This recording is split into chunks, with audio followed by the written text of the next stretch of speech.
But part of being a reluctant leader means I've had an incredible journey. And there are peaks and there are valleys to leadership. And you have to do both of them. And you learn from both of them. So I think my street cred is just the fact that I'm authentic. What you see is what you get. I don't put on airs for anyone. You could be the President of the United States sitting here and I'd still be having the exact same conversation with you. So what does being a reluctant leader mean to you? Because I kind of feel like I was trying not to be a reluctant leader. I never wanted to lead. I wasn't someone who was raising their hands and say, look at me, I want to be a leader.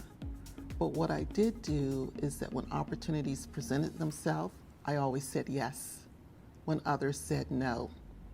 And then one day I woke up and said, well, maybe this is not such a bad thing. I was so incredibly shy when I was getting my MBA that the very act of raising my hand, I couldn't do. But Professor Lavengood, and I will always remember his name, he would look at me and she knows the answer. Yeah. She just doesn't have the courage to say it.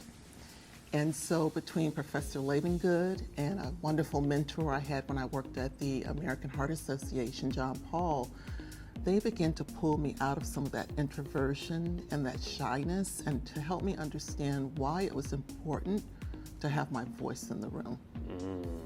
Gotcha. So was there a defining moment in your life where you were like, all right, I've been reluctant, but now I'm going to get after it and I'm going to attack this and be a leader? Was there one thing that happened and made you change your mind?